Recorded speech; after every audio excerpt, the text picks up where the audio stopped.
Oi, pessoal, tudo bem? Meu nome é Matheus Henrique, do canal Autocrítica da Direita. Peço que se inscrevam no canal, assistam os outros vídeos e se por acaso os vídeos ficarem longos, eu recomendo que acelerem para 1.5 ou 1.75 vezes, que ainda dá para entender e facilita. Bom, fiquei muito preocupado com essa história aí do ataque do Irã à base americana e tal. E fiquei aliviado porque, até onde eu vi no discurso, no pronunciamento do Trump, ele falou que só ia retaliar com sanções econômicas e não ia ter conflito, não tinha interesse em conflito nem nada. Por quê? Porque eu acho que uma invasão aí do Iraque seria uma merda, não por causa do imperialismo americano, que os Estados Unidos é um malvadão e tal, coitadinho dos iranianos, não é nada disso. Porque eu acho que, porra, um país com um governo maluco, assassino, uma intervenção estrangeira nem sempre é uma atrocidade, uma coisa bizarra. Porque vamos supor, na Alemanha nazista tava ali na cara que ia dar merda, que ele ia pegar e ia matar gente, era capaz de fazer atrocidades e tava com a faca e o queijo na mão para fazer atrocidades. Então, porra, se a Inglaterra, a França e os Estados Unidos tivessem invadido antes a Alemanha, quantas vidas teriam sido poupadas antes da Alemanha conseguir produzir todo o armamento?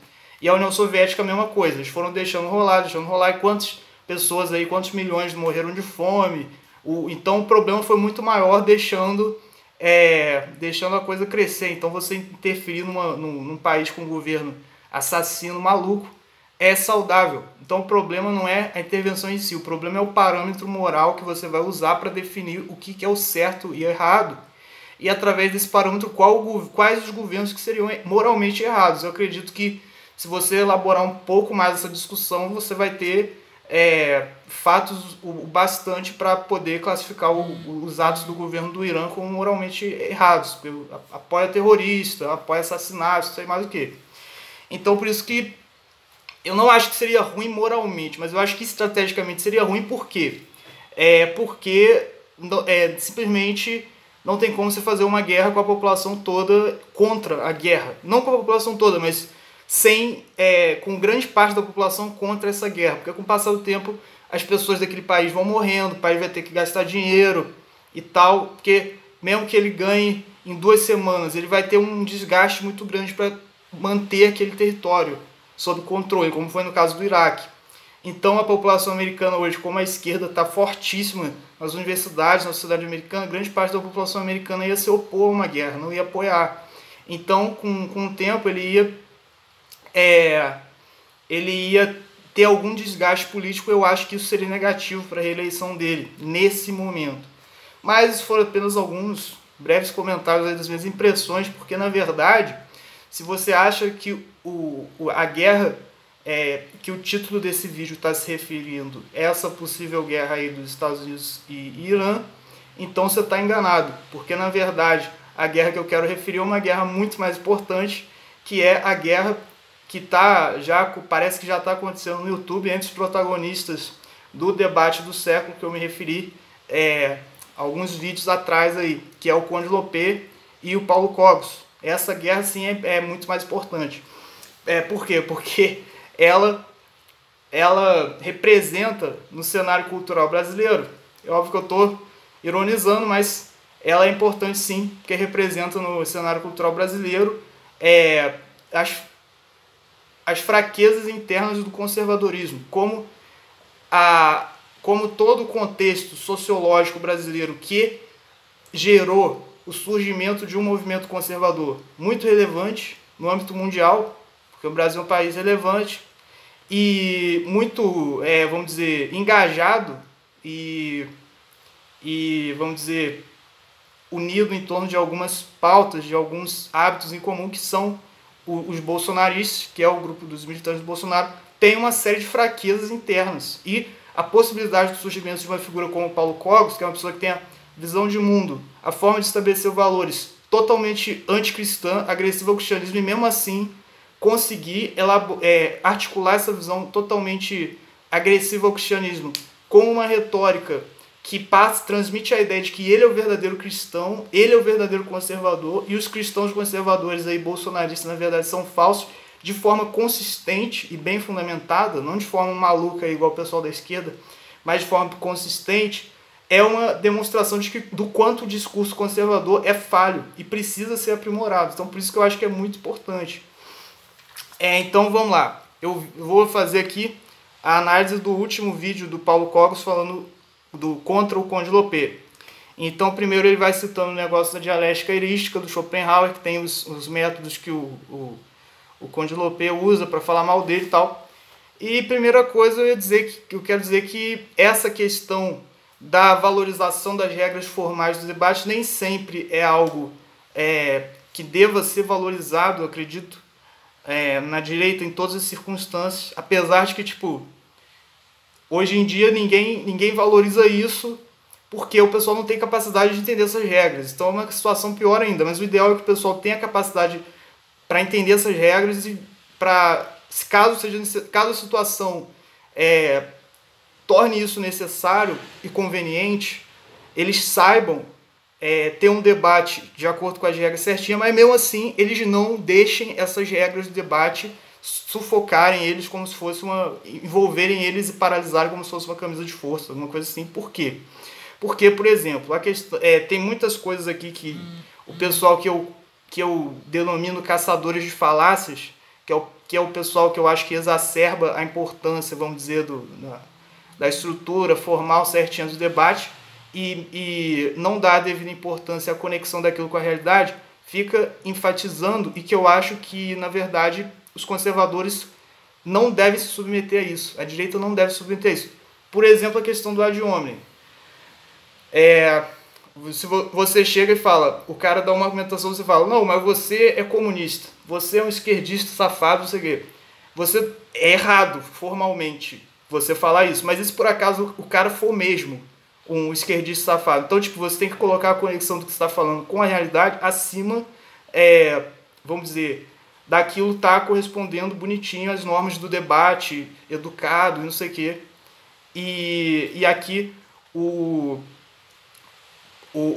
Paulo Cogos parece que tentou usar aí, vamos dizer, o fato do Conde Lopé insultar e tentar desclassificar a argumentação dele como uma falácia, então uma coisa inválida, mas nem sempre, talvez o que o Conde esteja falando, ainda que ele fundamente de forma errada, seja verdade, como por exemplo dizer que o Cogos é anticristão, e tem um fundo de verdade pelo menos, e dizer que ele é liberal e favorece a esquerda, que eu acho totalmente correto, apesar do Conde provavelmente não ter fundamentado direito, porque eu ainda não vi os vídeos do Conde dessa guerra e vou ver, mas pelo que eu vi é isso. E depois ele fala, eu sigo a doutrina católica em primeiro lugar. Que ele estava falando isso tudo para dizer que o Conde tinha falado que ele não seguia a doutrina católica. Depois ele falou, não, eu sigo a doutrina católica em primeiro lugar e é por isso que eu sou anarcocapitalista, por isso que eu tenho uma concepção de ética natural que tem o direito absoluto à propriedade. Então acontece o seguinte, se você segue a doutrina católica em primeiro lugar, e a Igreja Católica não pode se meter na política, a moral católica não pode se meter na política, não sei o quê, tem que ser a moral, a lei natural da humanidade que é válida para todo mundo, independente da religião e não sei o quê.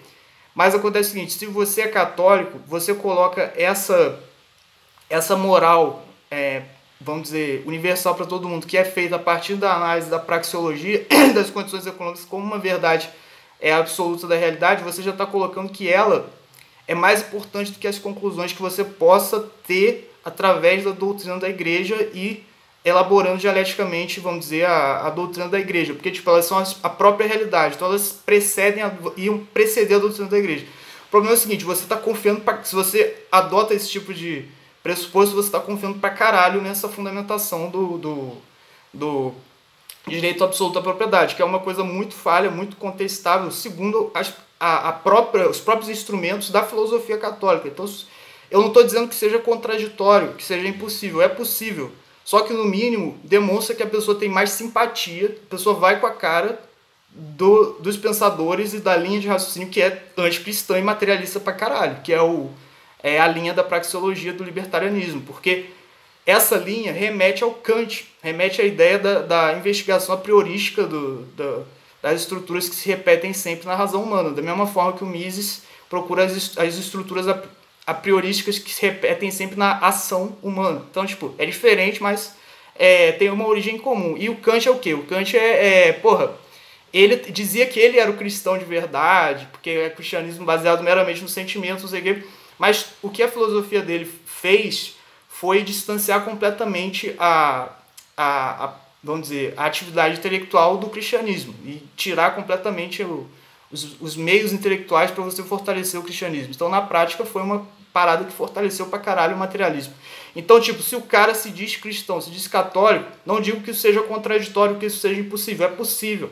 Mas, porra, é muita sacanagem o cara que se diz católico escolher justamente aquela linha de fundamentação ética que historicamente mais fudeu a sua própria religião e a influência da sua própria religião na sociedade.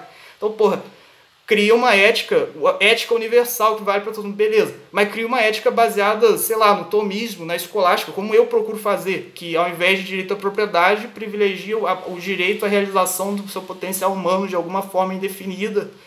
Mas a elaboração dessa ideia é definida metafisicamente a partir do aristotelismo da filosofia cristã, não a partir do negócio que remete ao Kant e ao certo viés da filosofia analítica, que hipervaloriza a lógica e não tem que busca um rompimento com a metafísica cristã. Então, querendo ou não, mesmo sem querer, aliás, ele é anticristão, mesmo sem saber.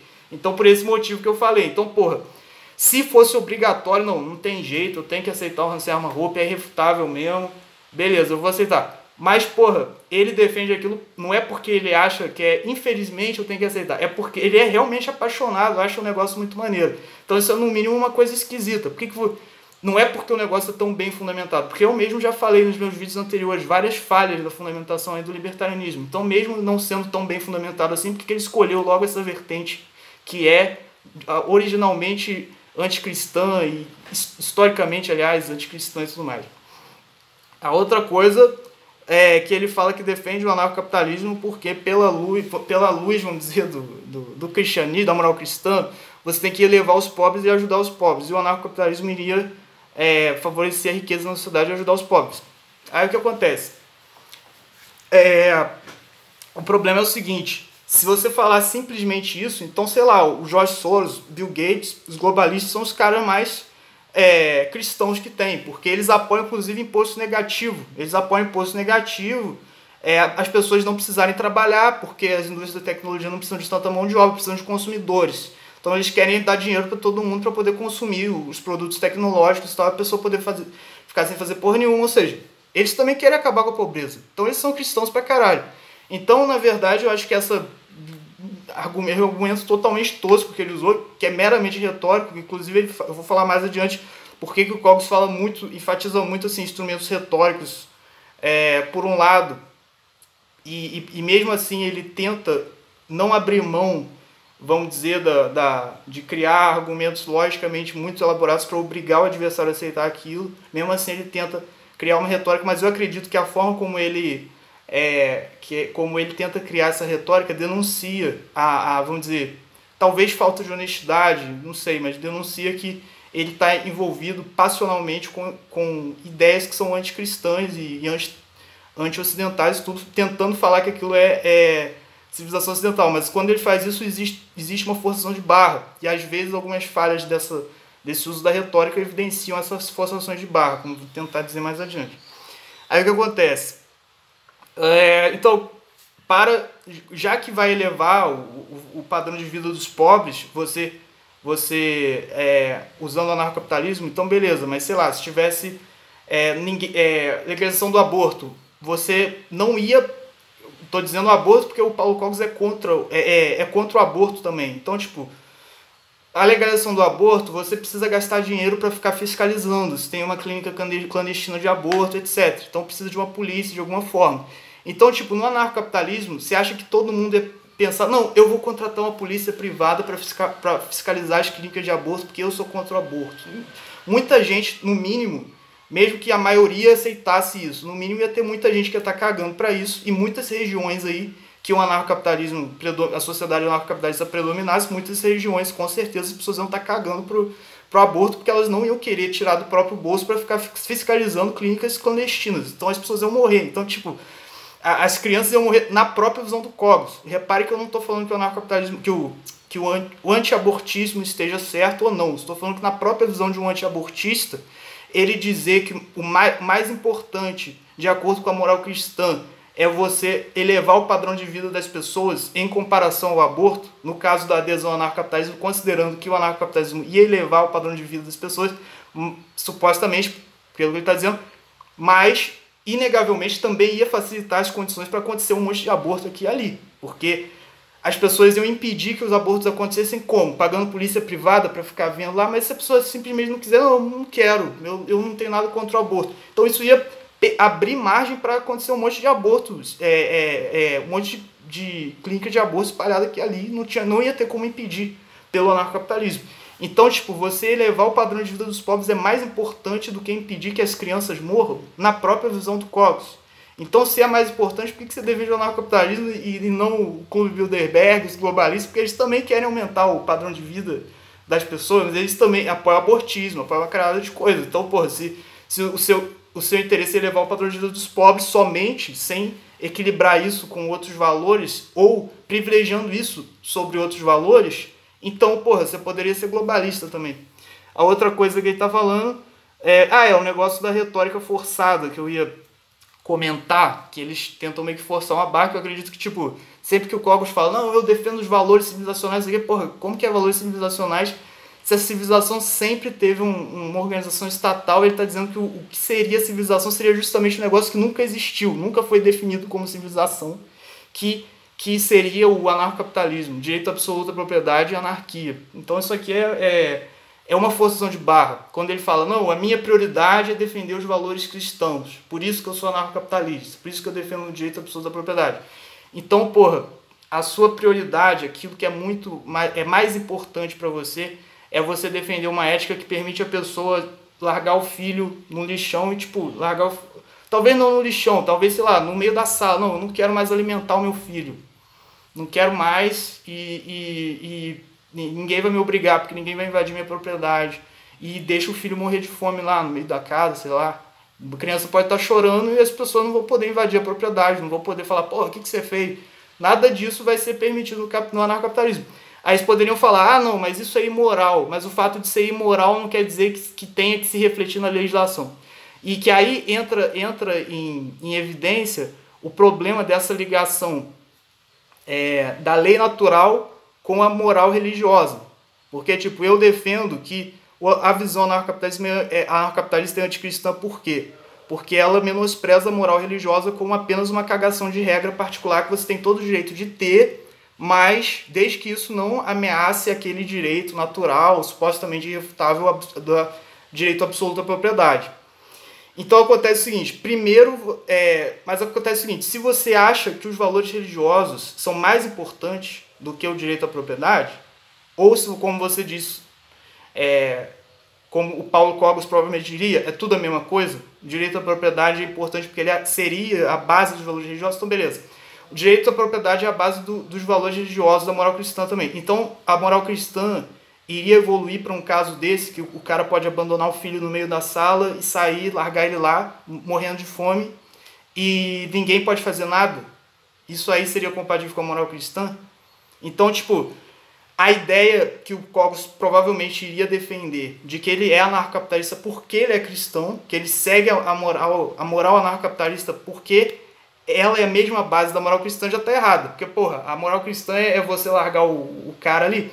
E se você admitir que o filho ali morrendo de fome, e se você admitir que não, que na verdade são incompatíveis, que o Cogos diria que são compatíveis, que eu já falei que não é. Mas se você admitir que elas não são incompatíveis, podem ser incompatíveis, só que a moral anarcocapitalista é obrigatória. A cristã não é obrigatória, é uma mera cagação de regra particular que você pode ter, mas não pode ameaçar a moral anarcocapitalista.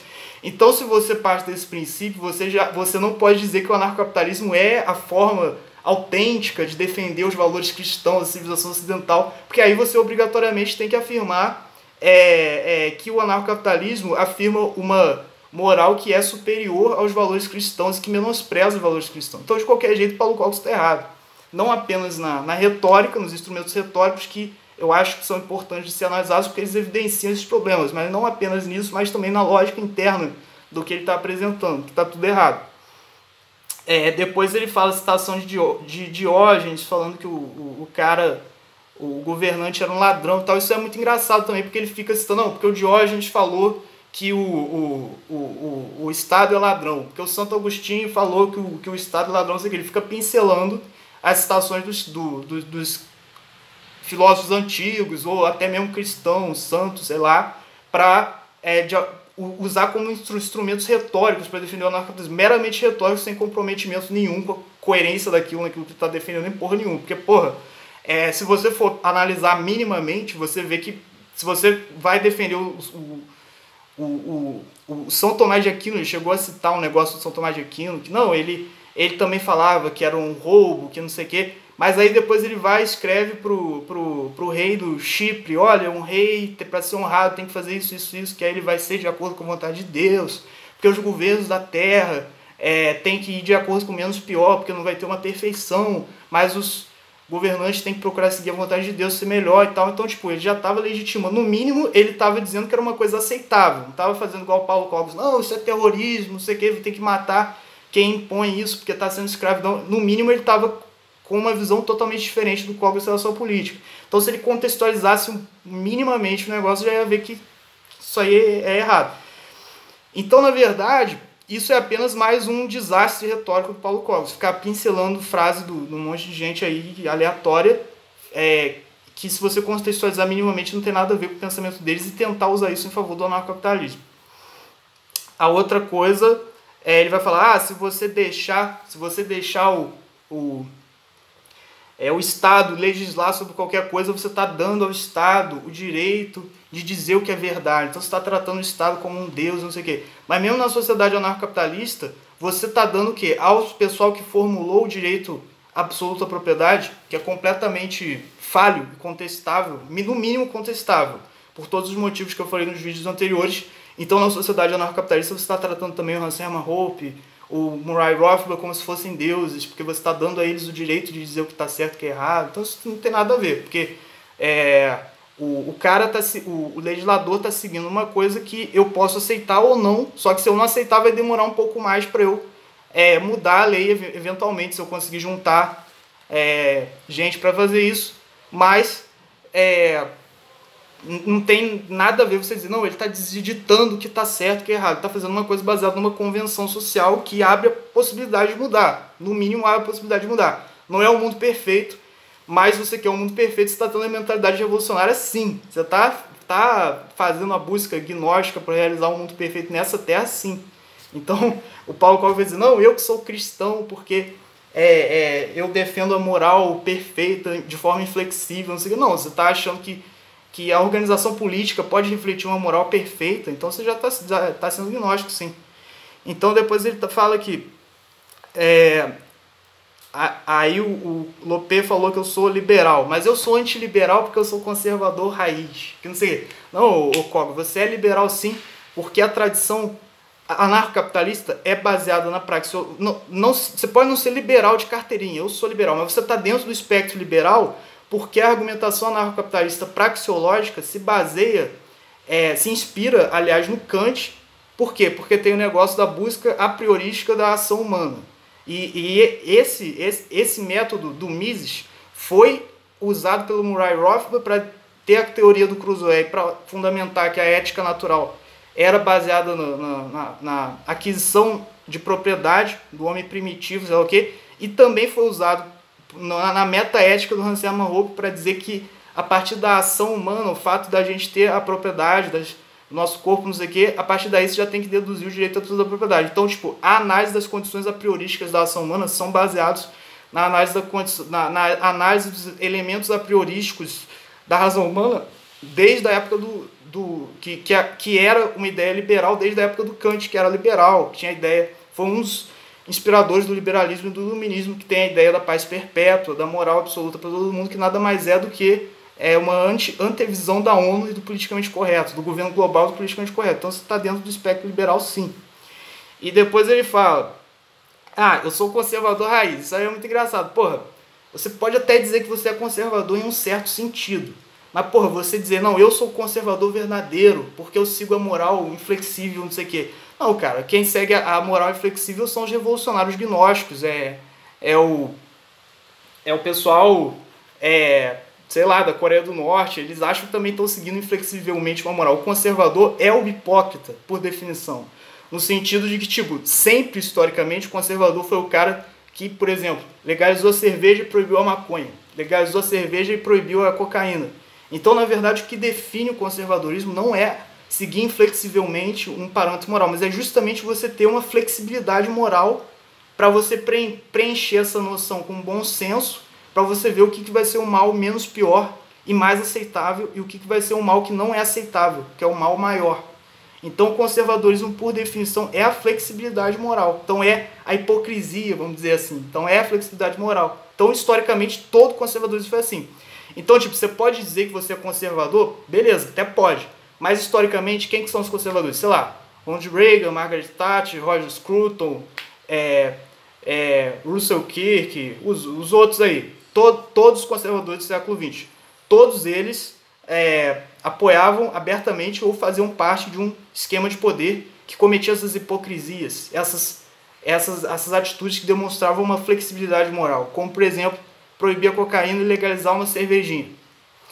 Então, vamos dizer, 99% dos conservadores do século XX, considerando que o século XX e os séculos anteriores foi quando essa noção de conservadorismo surgiu e se consolidou. Beleza, a noção de conservadorismo que se consolidou é uma noção da qual 99% das pessoas que participam dessa definição são pessoas do conservadorismo que defendem o Estado caga regras. Então você tá lá no 1%, não, eu acho que o conservador é quem segue inflexivelmente os seus valores, por isso conserva os valores, por isso eu sou anarcocapitalista, porque eu sou contra o roubo, eu sou inflexível contra o roubo, por isso eu não aceito o Estado, então eu sou anarcocapitalista.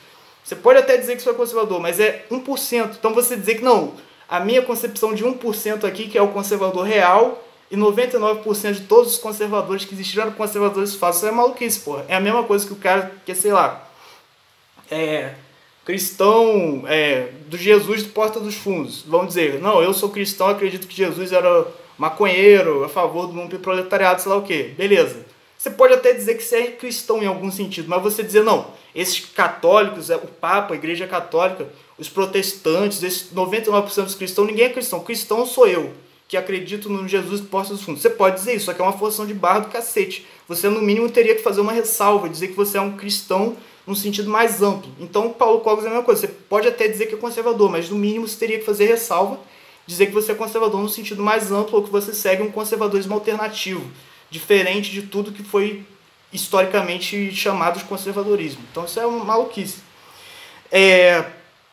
Depois ele fala que ele está defendendo, vamos dizer, o direito natural e a moral que faz parte da civilização.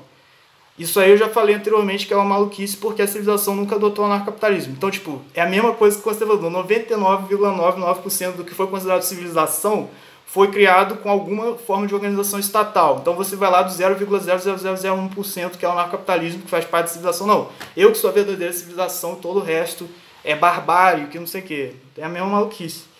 E depois a questão do que ele fala que o Murray Rothbard não falou que tinha que vender criança. Ele falou que tinha que vender a guarda da criança com a condição de que ela fosse bem tratada. Muito bem. Então, tipo, você vai vender... você vai cuidar bem do meu filho? Vou, beleza. Então você cria aí como que você vai ter a garantia que o cara vai cuidar do seu filho mesmo. E você não precisa nem ir na venda de criança. O Murray Rothbard defendia uma coisa que é muito pior, que é abandonar a criança no lixão, praticamente. Abandonar a criança e deixar ela morrer de fome. E defendia que era imoral você achar que fosse... Não é imoral. Você pode dizer que é moral, mas é uma moral particular baseada na cagação de regra. É uma moral inferior. Se você for ver aquilo que é sério mesmo, a moral que é séria mesmo, que é o direito absoluto da propriedade, então é imoral você dizer que o cara tem a obrigação de dar comida para o seu filho, tem a obrigação de cuidar do seu filho de alguma forma, senão você está escravizando fulano, você está sendo você está praticando a barbárie, sendo terrorista, não sei o que, porque você está escravizando, está tirando o direito da propriedade do cara. Então, basicamente é isso. Todas essas frases, declarações aí do Paulo Cogos nesse vídeo foram infelizes, como eu estou demonstrando aqui, comentando. Então, até agora eu só vi isso do Cogos e só sei o que o Cody Lopes falou pelo que eu vi nos vídeos do Cogos. Mas vamos ver, essa é a verdadeira guerra. Essa é a guerra que interessa para a direita brasileira. Então é isso aí. Talvez eu fale mais da guerra do Irã nos outros vídeos. Mas por enquanto é isso aí. Valeu.